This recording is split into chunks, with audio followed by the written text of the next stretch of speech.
Hey young friends, Dr. Bill here.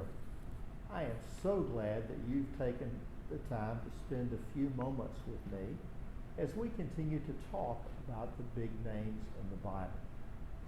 Today we're going to focus on the prophet Amos and the book that bears his name. Here are a few things that we know about Amos. The first is this: his name means load or burden bearer. And that name fits him because Amos carried a heavy burden in his heart for the people to whom he was to minister. He was weighed down by concern for them and the way in which they were living their faith. So Amos was carrying the load of the people kind of in his heart, on his back. He was bearing the burden of the people. That's the first thing we know about Amos.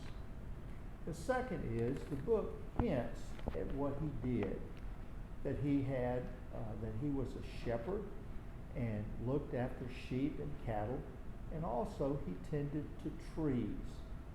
Now both of those vocations informed his work as a prophet.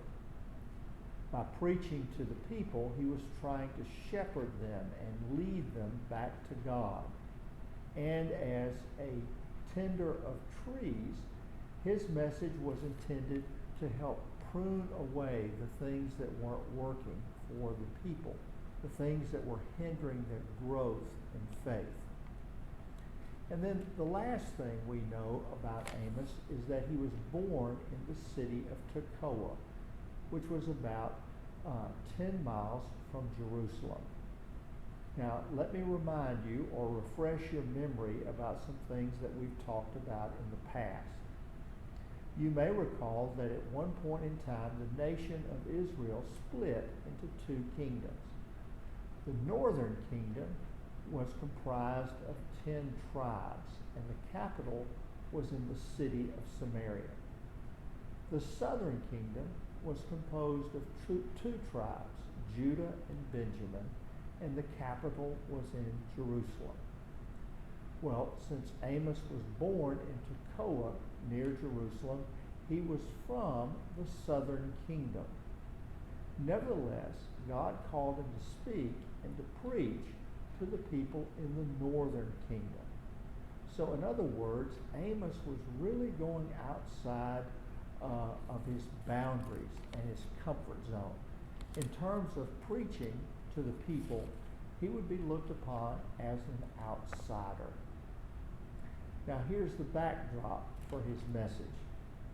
During the time in which Amos preached and prophesied, the nation was extremely prosperous.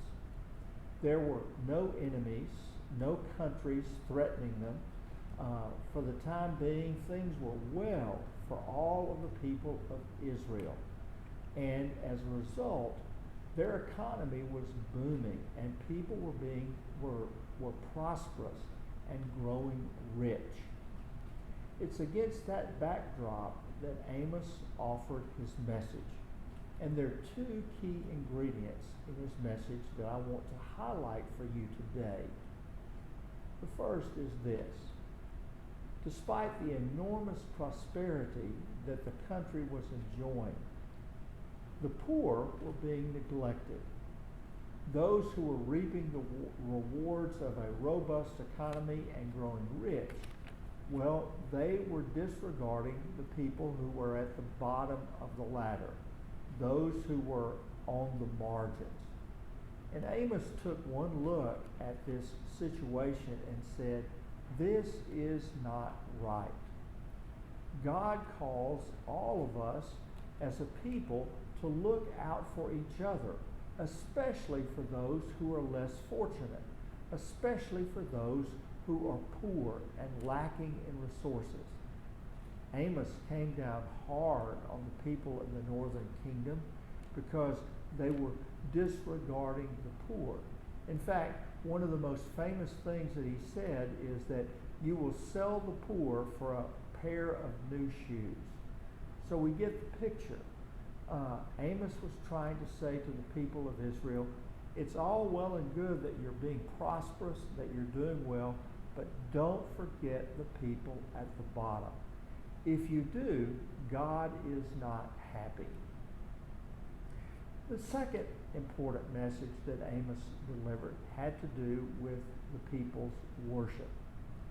Now, even though the people were prosperous and doing well and there was peace in the land, they were continuing to worship God. They were continuing to go and offer sacrifices.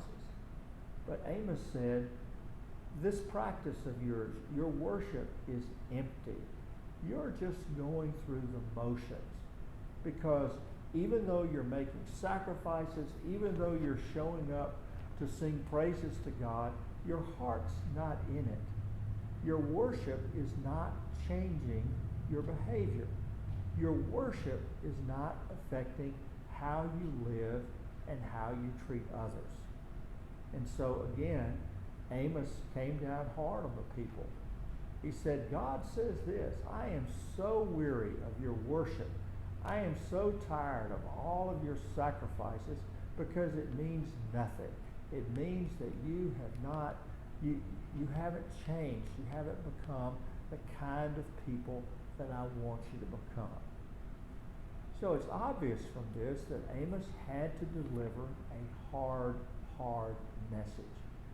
And the truth is, it was a burden for Amos to do that. He was carrying a load as he offered that word. So as we go, let us remember from Amos that God always wants us to be on the lookout for those who are less fortunate, wants us to care for those that find themselves in less than favorable circumstances. And as well, God is not pleased when we worship, but it doesn't reflect or it doesn't result in a change in our behavior. We don't worship in such a way that we become more like the people God wants us to be.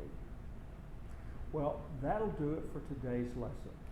As always, I'm really glad that you chose to spend this time with me. If you have questions, you know how to get in touch with me. And I hope that until the next time we meet, that you'll have a great rest of the week, that things will be terrific for you, and I look forward to seeing you again soon. God bless you, and bye-bye.